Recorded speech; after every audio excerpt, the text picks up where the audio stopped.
तो यार हमारी एपिसोड की शुरुआत जैक द रिपर के ड्रीम से होती है, जो कि उसके दिल की गहरी ख्वाहिश होती है कि काश ऐसा होता वाकई में। वो हंसती खुशी खेलता कूदता और उसके माँ बाप भी उसके करीबी पे होते, पर असल में ऐसा हुआ नहीं। उसके चाहने वाले ही उसके एक तरह से दुश्मन निकले। ये सोचते हुए जैक द रिपर उससे वही फेमिलियर टोन याद आ रही होती, London bridges are falling down my fair lady. सोच के जख्मी होने के बावजूद भी वो अपने पैरों पे खड़ा हो जाता। तरह से मौत के करीबी होने के बावजूद भी अधमोया हालत में वो कहने लगता, my fair lady, London bridge is are falling down my fair lady.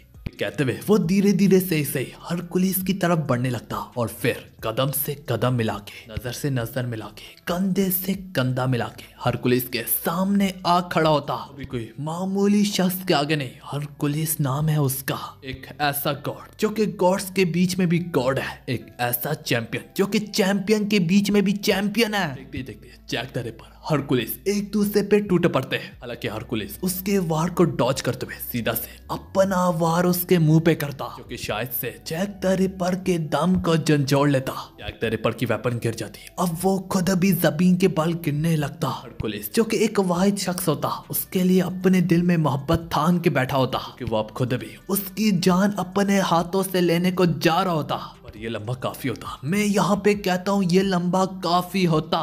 Hercules ये समझ रहा था कि जैक द रिपर यहाँ पे बस खत्म हो चुका है, अब हिम्मत नहीं बची। इसी बीच में जैक द रिपर अपना फाइनल वार करता कि देखते देखते वो खून से बड़े, अपने ही खून से बड़े अपने दोनों हाथ हरकुलिस के आड़ पार कर देता। जैक द रिपर इसी दौरान कहने लगता, प्यारे खुदा, ये है इस तकनीक का नाम जो कि आज तुम्हारे नाम। हरकुलिस के मुंह से खून बहता हुआ अब वो कहने लगता, हमारा वो जख्म, मैंने समझा तुम अपने हाथों के कारण अपने जख्म को पकड़ के बैठे हुए हो और ये तुम्हारा मास्टर प्लान था। तुमने अपने हाथों को अपने ही खून से भीगने दिया और तुम्हारे ग्लव्स जिस चीज को भी छूते हैं वो वेपन में बदल जाते हैं। तुमने अपने खून को ही एक वेपन में बदल डाला। तो जैक द रिपर यहाँ पे कहने लगता, यस हरकुलिस सर, मैंने अपने खून को ही डिवाइन ट्रेजर में बदल दिया। तभी हरकुलिस मुस्कुराते हुए कहने लगता, तुम आखिर तक काफी गजब किस्म के थे। वैसे भी मैं मरने वाला हूँ, तो बताओ मुझे क्या मेरे दिल का कलर बदला? जैक द रिपर भी हैरानगी वाली मुस्कुराहट से कहने लगता, नहीं सर, हरकुलिस के दिल में वो भाइयों वाला प्यार अभी भी है मेरे लिए। सर हरकुलिस, आपने अपने आखिरी दम तक, आखिरी दम में भी मुझे हरा दिया। मैं हार गया।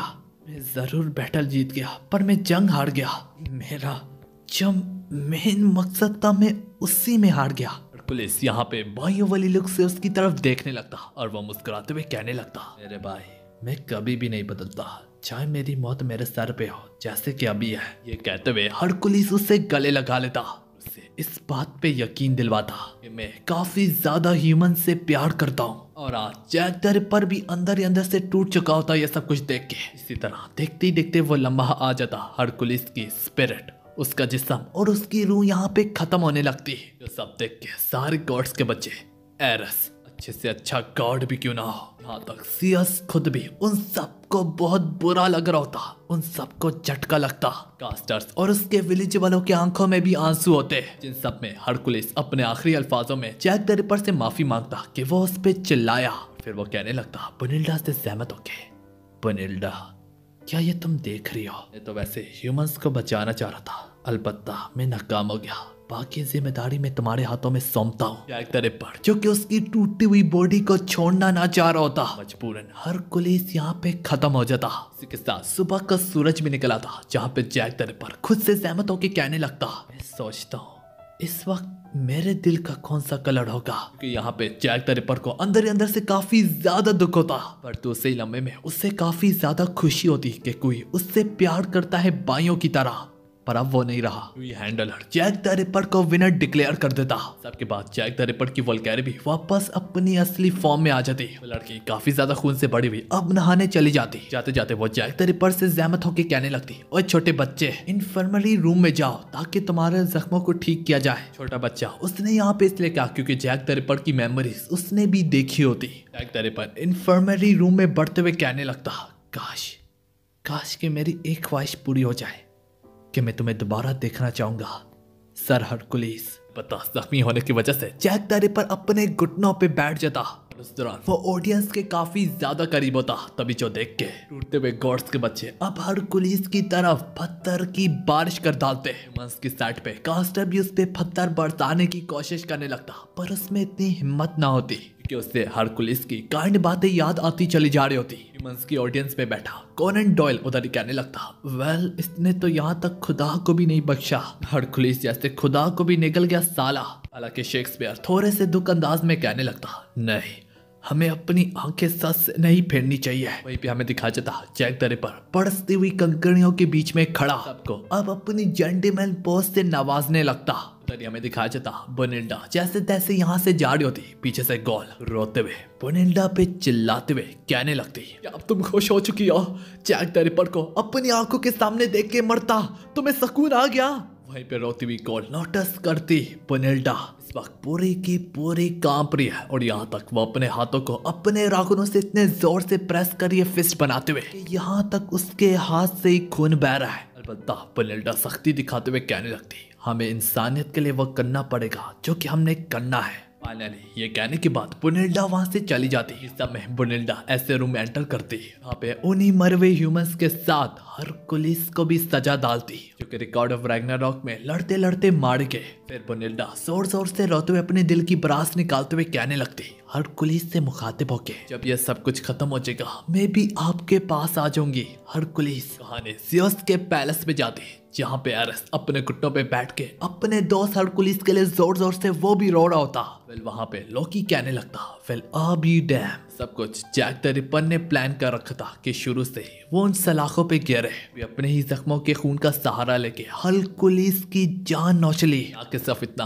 उसने ना कि सिर्फ हरकुलिस को पागल बनाया बल्कि काफी बार हम सबको पागल बनाया। तो हरमेस भी उसकी बात में हाँ मिलाते हुए कहने लगता, जैक द रिपर ने जो कुछ भी किया ये सब कहने में आसान लगता है लेकिन करने में बहुत ज्यादा मुश्किल है। इसी में लोकी भी दोबारा से जैक द रिपर की दाद देने लगता और अब एरस रोते हुए अब दोबारा से अपने पैरों पे खड़ा होकर कहने लगता, नहीं अगर हमें यहाँ पे किसी की दाद देनी भी चाहिए तो वो हरकुलिस है। ना खौफ के बिना डरे उसने आखिर तक लड़ा।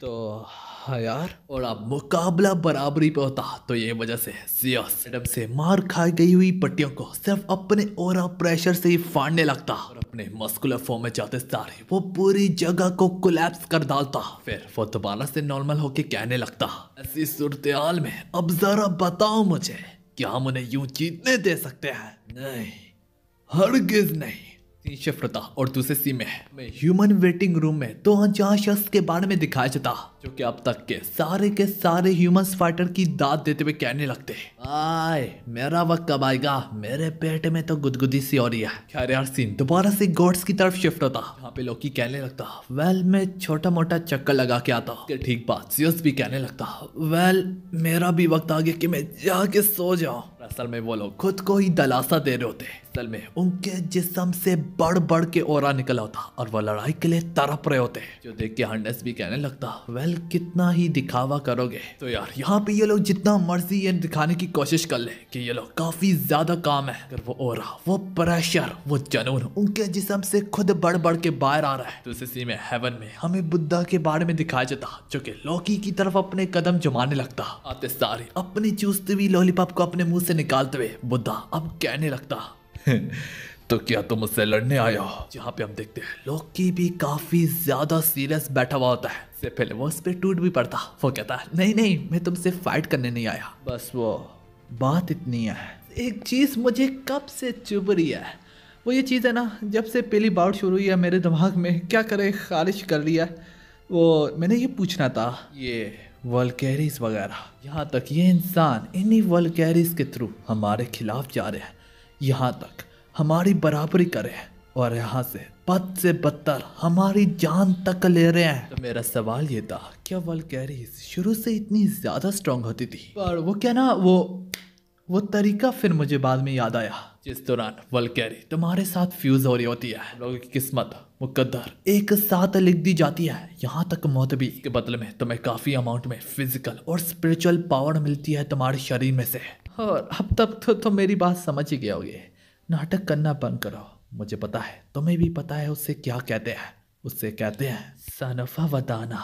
वल्कैरी को खुदा की खिलाफ वर्जी करने में भी पावर मिलती है। तो बस यही छोटी सी बात करनी थी। खुदा यहाँ पे फिर कहने लगता, छोटी बात? हाँ ये इतनी बड़ी बात थी कि मैंने आधी सुनी भी नहीं। फिर लोकी उससे माफी मांगते हुए मुस्कुराते हुए खड़े होके और एकदम से के बिल्कुल पास आके कहने लगता, क्या तुम हमें धोखा दे रहे हो? तो ना डर बुद्धा वो भी मुस्कुराते हुए काफी कॉन्फिडेंस से कहने लगता, अगर ऐसा भी हो तो तुम क्या कर लोगे मेरा? नहीं, मैं पूछता हूँ तुम क्या उखाड़ लोगे मेरा?